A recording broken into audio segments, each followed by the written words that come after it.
So whether you're already retired or you're considering retiring in the near future, these are 10 tips that I think will really help you to be able to retire comfortably.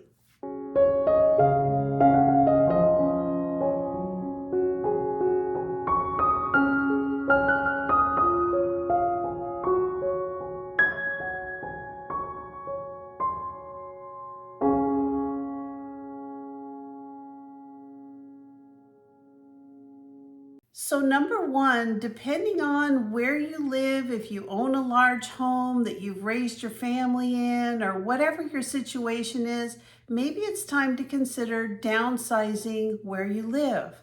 A lot of people, as they get closer to retirement, they have a large home that they've raised their family in, maybe parents have lived with them, whatever the situation. Now might be a time to think of the expenses that you have in a large home versus downsizing and cutting some of those.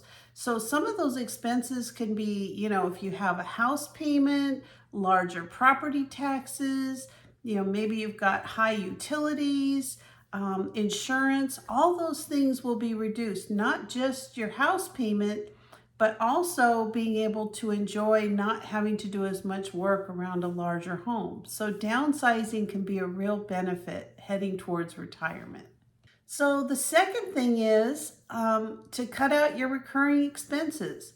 It's really easy to sign up for things and then oftentimes forget about them, whether it's like a coffee club or maybe you've signed up for a gym membership that you don't use, magazine subscriptions, whatever it is. There are so many recurring expenses that people put on their credit cards or have coming out of their checking account and they don't realize maybe they haven't used them for a couple years. So they actually have budgeting apps that you can put on your phone. They have different types of things, but my recommendation is to go through your checking account, go through your bills once a month, really. You should be checking to make sure that there's no additional charges coming through on your account. But those reoccurring charges can really add up. The third thing on my list is something I talk about all the time in a lot of my videos, and that is to cook more and eat out less. So not only is it more expensive to eat out, it's also not as healthy. I mean, that's just a reality. Unless you're eating, a few places you can kind of go for salads or, grilled chicken or something like that. But overall, fast food is not super healthy and it's almost always expensive.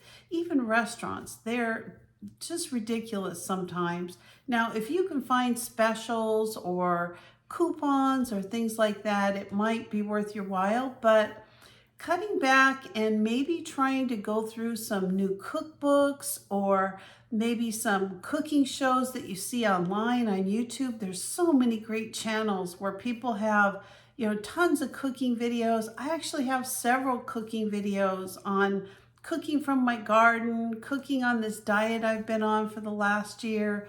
And, I recommend just looking online, just trying to find new and exciting things. One of the things that I do is just kind of a weird thing I've done for years is about once every 3 or 4 months, I go to the thrift store and I look through their cookbooks. I can find cookbooks for like 50 cents. And oftentimes I'll take old cookbooks that I don't use anymore. I've already copied the recipe online and I'll go ahead and donate my older cookbooks and get new cookbooks. It's just a fun way to be able to constantly have new recipes and fun things that you're trying and really just make it funner and more delicious to be eating at home. The fourth tip is start using a monthly budget. If you're somebody who's never used a monthly budget, I can tell you from my own experience, it makes a world of difference. You see how much money's coming in, how much money's going out, and what you're spending it on exactly. Now, if you've never used a budget, there's some great online budgets you can get. Mint is one of them. YNAB is another budget. These are free online tools that you can access. For me, I just make an Excel spreadsheet. I use an Excel spreadsheet to make my budget. And then I also use an envelope system. If you'd like to know more about that, I'd be happy to do a video on it one day. But I set up envelopes and they have a certain amount of money that I put in every single month, and I have a spreadsheet that goes with that as well. So I know where every single penny is that I have coming in and out every month. It just helps me to be able to live the lifestyle that I really enjoy. The fifth tip is shop smart. I can't tell you what a big thing, what a big difference this makes in your day-to-day shopping experiences. There are so many ways to cut down on spending money when you shop smart.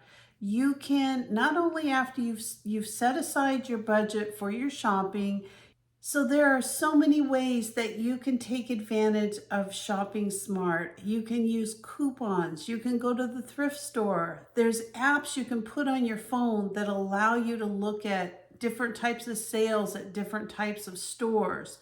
If I know I'm going to go to a store looking for clothes or something like that, not only do I shop ahead of time online and just see what's available as far as sales, a lot of times I'll just type in the name of the company, like say I'm shopping Macy's. I'll type in Macy's coupon code, and oftentimes I'll find codes that I can just put into my phone, head to the store and take advantage of those.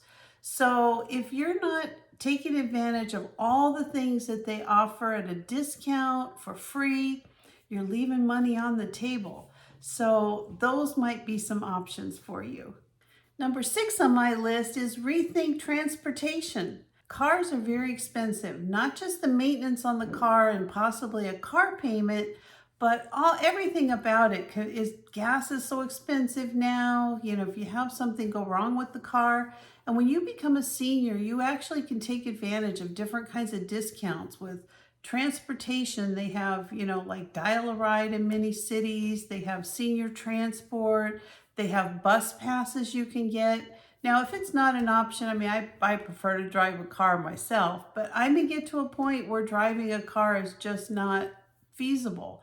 And they even have programs now where you can call up Uber or Lyft, and even that, when you factor in the cost of owning a vehicle, that might be an option as well. So number 7 is something that every senior should be doing. Every senior should work to get these things under their belt and become proficient, and that is get tech savvy.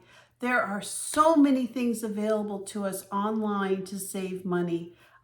From shopping to everything you can think of. If you go to the movies, oftentimes you can find discounts at movie theaters. There's so many things. So get tech savvy. Take advantage of those apps you can put on your phone. Take advantage of, special discounts they have at banks and grocery stores. There's so many things available online. And just to add to that, if you are kind of following things on your computer, it seems like every single day they have all kinds of discounts that you can get because they've put together so many like national days for things. Like we just had National Burger Day. There's a Margarita Day. There's everything you can think of.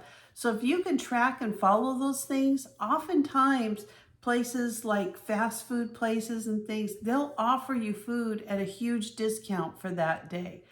So check it out. I hope you're getting tech savvy or you're already tech savvy, because it will save you money. Number 8 on my list is take advantage of free learning and free entertainment. There's tons of it out there, especially as a senior.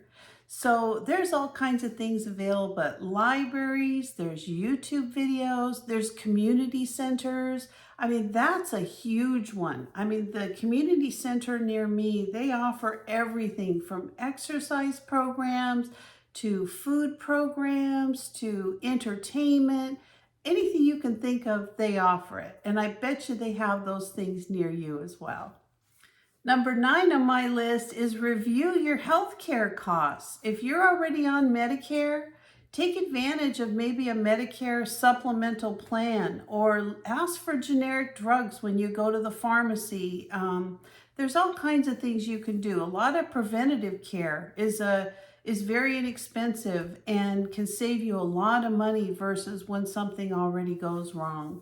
So look into how to reduce your healthcare costs and how to, take advantage of those throughout the year, every year. It can really save you a ton of money. And number 10 on my list is consider a side hustle or a part-time job. If all those things you put in place still leave you short every month and you're not able to retire, look at doing a side hustle or a part-time job.